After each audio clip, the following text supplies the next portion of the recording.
Hi everyone, welcome to Rahul's Review.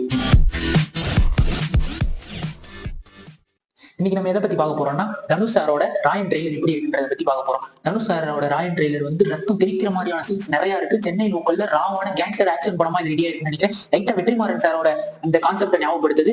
அது போக இது தனுஷ் சாரோட 50வது படம், அவரே டைரக்ட் பண்ணியிருக்காரு. ஒரு சில ஹீரோஸ் மட்டும் தான் 50வது படம் நல்லா இருக்கு, ஹிட் கொடுத்துருக்கு, பிளாக் பஸ்டர் ஆயிருக்கு. அதுல அஜித் சார், விஜய் சேது சார் தான் முக்கியமானவங்க. அது தனுஷ் சாருக்கு எப்படி ஒர்க் அவுட் ஆகுதுன்றதை நம்ம வெயிட் பண்ணி பார்ப்போம். இது ரத்தம் தெரிக்கிற சீன்ஸ் இருக்கிறனால இதுக்கு வந்து ஏ சர்டிபிகேட் கொடுத்துருக்காங்க. அது போக இது தனுஷ் சாருக்கும் எஸ் சூர்யா சாரும் ஒரு புது காம்போவா இருக்கும். எஸ் சூர்யா சார் இருக்கிறனாலே படம் ஹிட். எஸ் சூர்யா சார் எப்படி நடிச்சிருக்காரு வெயிட் பண்ணி பார்ப்போம். அது போக ஏஆர் ரஹ்மான் சாரோட வாய்ஸ்ல அந்த லாஸ்ட்ல ட்ரெய்லர் முடியும் பாருங்க, அப்போ செம்மையா இருந்துச்சு. இது போக தனுஷ் சார் கூட 2 ஹீரோ சேர்ந்து நடிச்சிருக்காங்க. ஒன்னு சந்தீப் கிஷன், இன்னொரு காலிதாஸ் ஜெயராம். 3 பேரும் அண்ணன் தம்பின்னு நினைக்கிறேன்.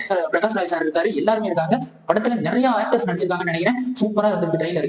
மொத்தத்துல ட்ரெய்லர் மாசா இருக்கு. ஜூலை 26 தியேட்டர்ஸ்ல படத்தை பார்ப்போம். அப்புறம் ரிவ்யூ போடுவோம். பாய்.